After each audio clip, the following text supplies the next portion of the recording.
My name is Dr. Arjun, final year DNB resident, Medanta Hospital. So today's my topic is vessel wall biology. So I'll be covering in three main topics. One is the anatomy of the vessels. Second is the wall system functions, as well as the hemodynamics and vascular wall biology. Vessel wall composition changes at different locations to allow optimal functions. Arteries are mainly structured into resistance vessels, whereas properties of veins are structured into capacitance vessels. In case of larger arteries, they are more likely to be elastic arteries, while the smaller arteries are muscular arteries. The caliber changes in large arteries occur passively through the transmural pressure and actively through the smooth muscle contractions, as they offer little resistance to blood flow. They are mainly smaller arteries are mainly muscular arteries. Vascular resistance by the small arteries is a function of the diameter pressure relationship. This compliance depends mainly on the amount, arrangement, characteristics of the connective tissue on the smooth muscle cells, and the activation of the smooth muscle cells. Coming to arterioles, the arterioles are the chief source of the vascular resistance and control the distribution of flow. Smooth muscle contraction and dilatation is the primary source of vascular resistance. The regulation of the contraction and dilatation is controlled by both sympathetic and parasympathetic innervations. So capillaries are mainly responsible for the transfer of nutrient materials and waste products between the blood and the tissues. The low rate of blood flow and large surface area facilitate the provision of nutrients and oxygen to the surrounding tissues. These are mainly of three types. One is the non-fenestrated continuous, the fenestrated continuous, and the discontinuous capillary endothelium. These configurations affect the vascular permeability of the capillaries bed with high selective circulatory circulations such as the blood-brain barriers and the liver hepatocytes. Now coming to the continuous non-fenestrated type, these are present mostly in almost all cells in the bodies and such as the central nervous system, lymph nodes, muscles, skins and lungs and the hearts. And the main characteristics is that they have no openings in the wall and they have continuous basement membrane. Endothelial cells are continuously joined with each other and structure maintenance by complex intracellular junction proteins. Coming to continuous fenestrated, these are mainly seen in areas of the endocrine glands, the gastrointestinal tract, and the kidney peritubular plexus. And these are characterized by fenestrations between the endothelial cells.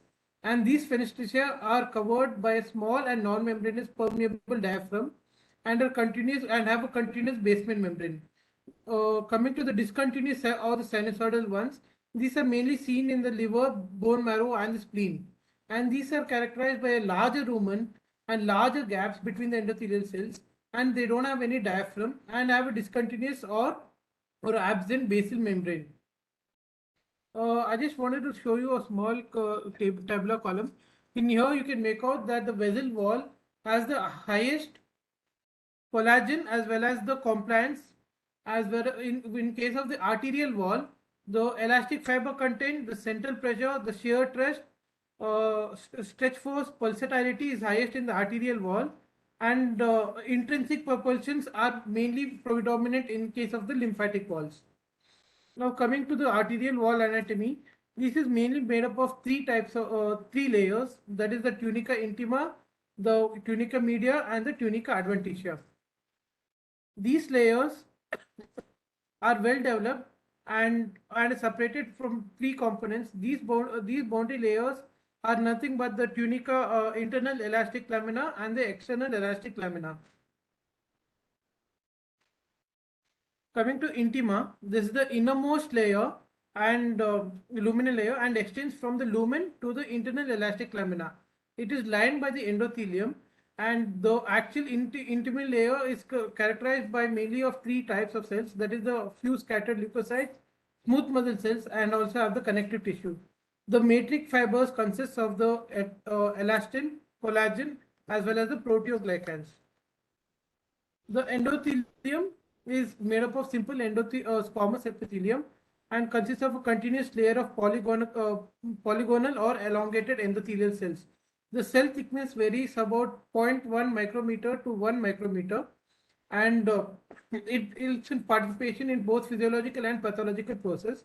It helps in reaction to physical forces, chemical signaling, and immunological mediators. These are mainly regulated by the vasomotor tone, hemostatic balance, permeability, cell proliferation, survival, as well as the immunity. These are typically aligned in the direction of the blood flow and tend to overlap immediate adjacent cells.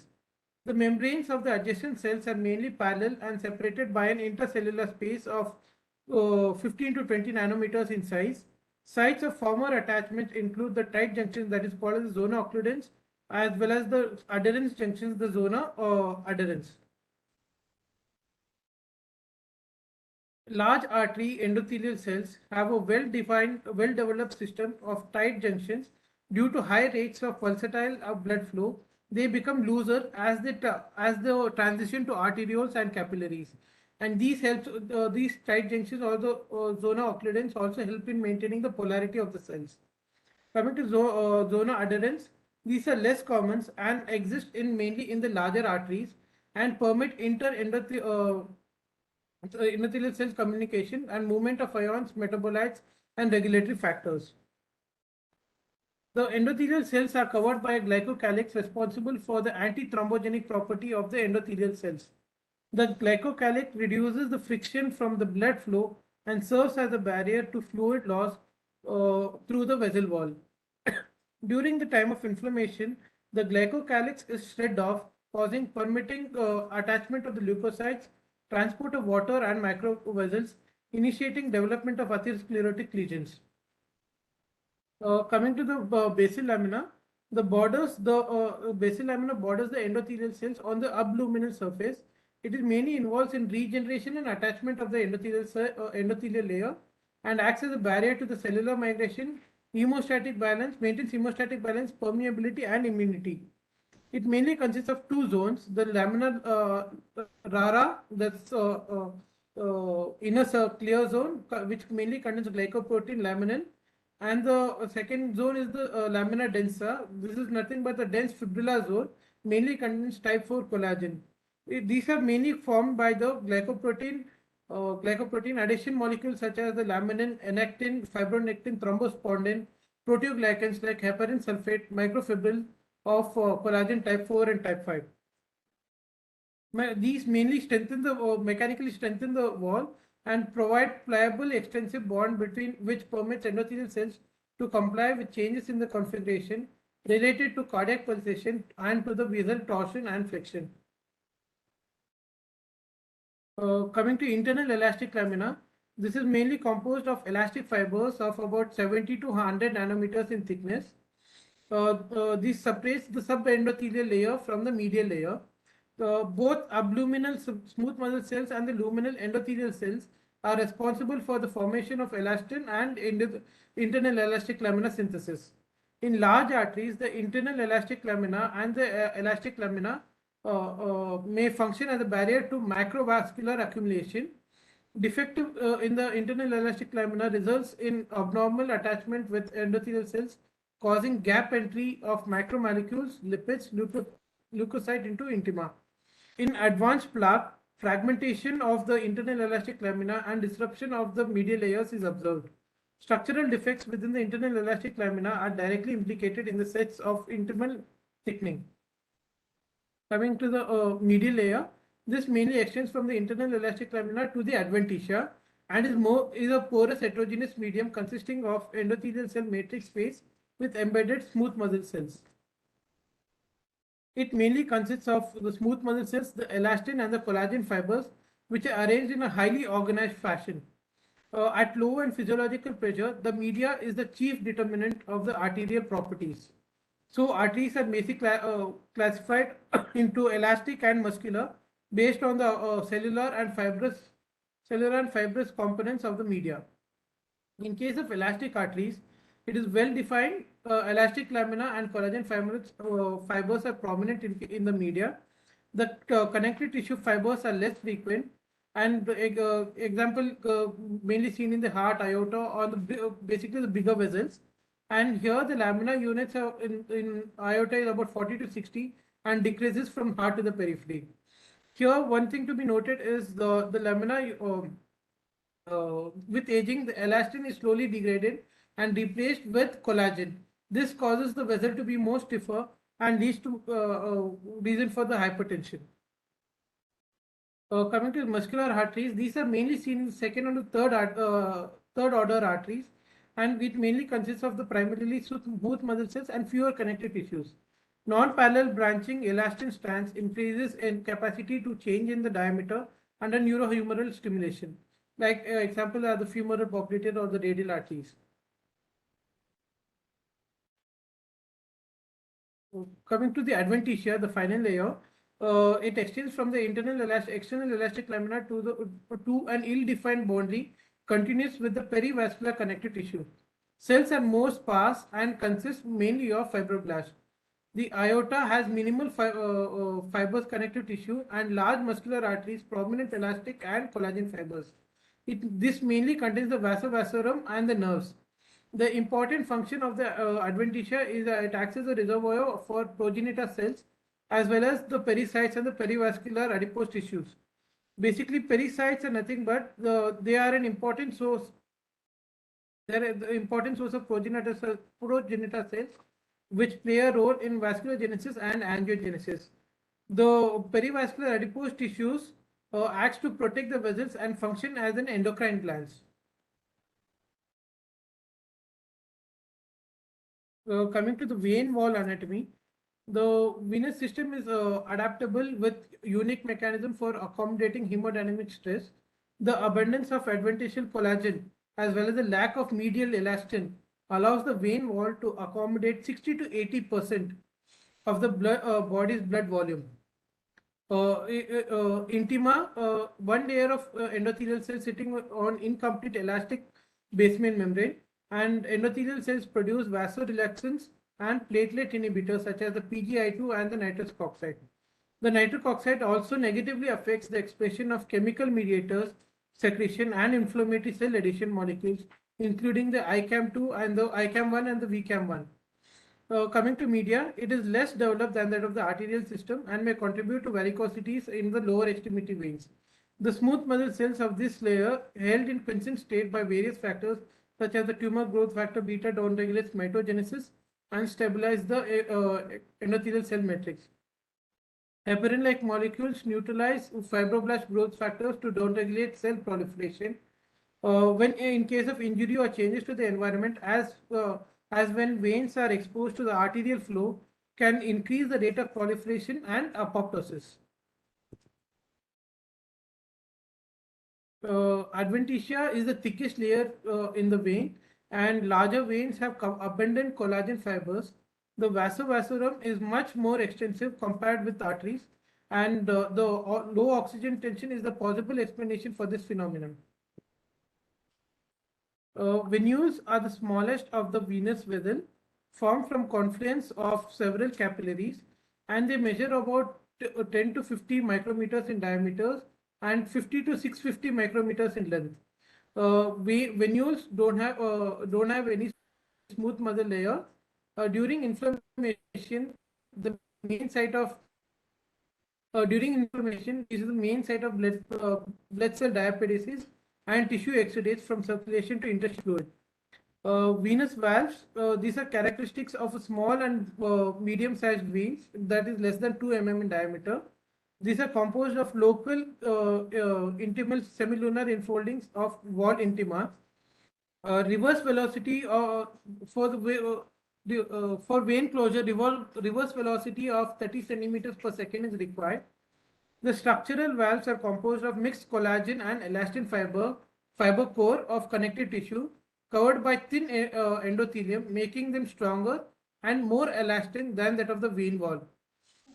One exception in the direction of flow of the venous valves is seen in the foot, where the flow from the deep muscles in the sole to the superficial vein in the dorsum of the foot occurs. In case of arterial bypass, turbulence caused by the valves causes endothelial injury and intimal hyperplasia.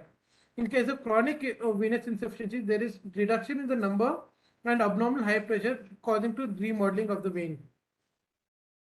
Coming to the lymphatic wall anatomy, initial lymphatics, there is a single layer of endothelial cells with large gaps between cells and incomplete basal lamina. When interstitial fluid pressure is low, junctions between the endothelial cells are closed, not allowing flow into the lumen. When interstitial fluid pressure is high, anchoring filaments pull the overlapping junctions apart and allow the fluid entry into the lumen. This is basically an unidirectional flow network wherein initially the draining fluid is collected from the extracellular matrix into the initial lymphatics and then into the largely collecting lymphatics, later into the collecting lymphatics, and lastly draining into the truncal ducts.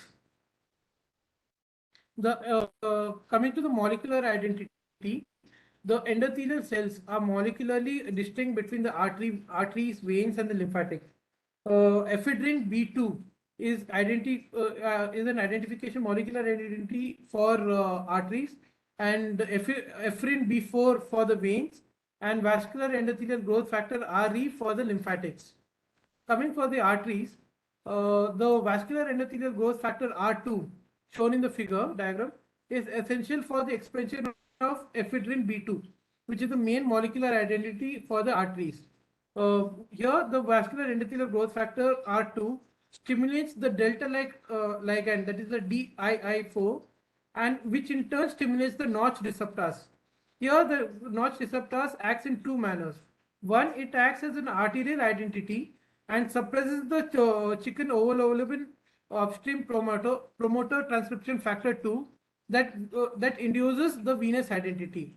And the second part is that cleave end of the Notch receptor translocates into the nucleus and increases the expression of the ephedrine B2, leading to the arterial identity.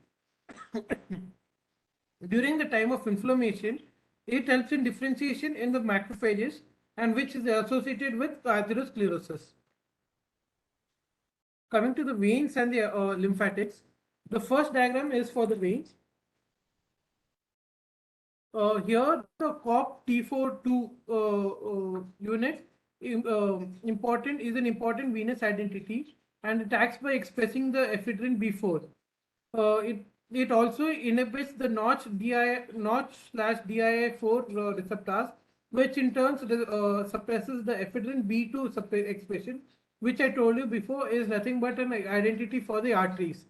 The Brahma-related G1 or the BRG1 will bind to the promoter region of the COP-T42, inducing DNA remodeling and transcription of COP-T42 gene, and it also influences COP-T42.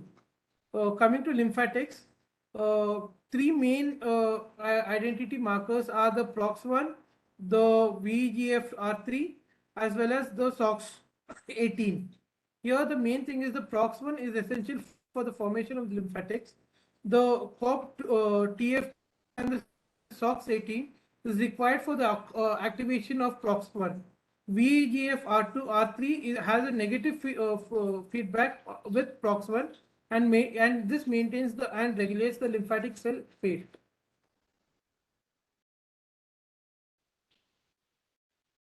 Now coming to the last topic, here you have we'll be discussing over hemodynamics. Blood vessels constantly experience mechanical forces. These are mainly divided into two types. One is the cyclic or the circumferential strain, and the second one you have the shear stress. The cyclic or the circumferential strain is mainly seen in all cell types, and here the blood pressure is the primary determinant of the cyclic strain. Whereas in case of the shear stress, endothelial cells at the interface of the blood and the vessel wall is mainly seen, and the shear stress results from the flow of blood against the vessel wall, and this friction force acts parallel to the vessel surface. In case of shear stress, mean physiological shear stress on the vascular endothelial surfaces ranges from about 10 to 15 dimes per centimeter square. During changes in the stress vessel wall, compensates to restore the vessel to basal levels of tensile and shear stress. Two main changes that are noted is the acute and the chronic changes. The acute changes are transient changes, and it helps and it causes release of vasoactive agents and alteration in the vessel diameter. In case of chronic changes, it causes enhance in the L-arginine and nitrous oxide pathway, and there's marked increase in nitrous oxide synthesis, mRNA and cGMP. Nitrous oxide and SOD anions help to activate the MMP. All these lead to the apoptosis, enlargement, and vascular remodeling. In case of shear stress noted on the endothelium, the endothelial cells align in the direction of the stress. Greater is the stress, more elongated cells, correlated with redistribution of the intracellular stress fibers as well as the fiber quantity. Higher stress causes endothelial cells to express higher amount of stress fibers, including actin, myosin, and other contractile proteins. These mainly begin on the luminal side of the endothelial cells, causing deformation at the level of the individual cells. This further leading to the transduce through the cytoskeleton to other points of the cell, including the basal adhesion points, cell junction points, as well as the nuclear membranes. The redistribution force stimulates immediate and delayed processes.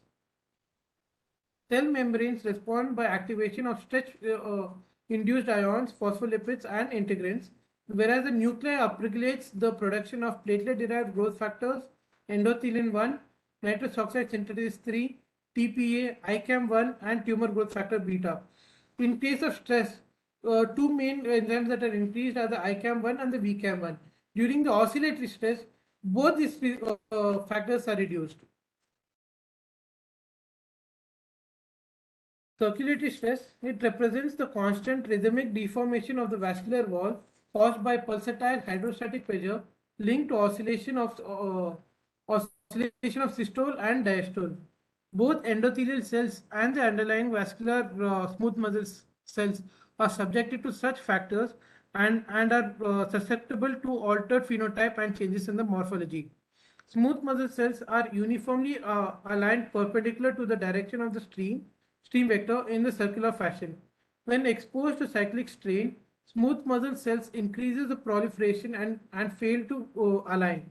Cyclic stretching of the smooth muscle cell increases expression of three things. One is the smooth muscle myosin heavy chain and light chain kinase. It augments the SM1 and the SM2 protein content. And third, it decreases the non-muscle meiosis. In summary, basically, the increase in circumferential stress induces increase in the smooth muscle hypertrophy and in collagen and elastin production. Conversely, with decreased circumferential stress, causes wall to atrophy. Thank you.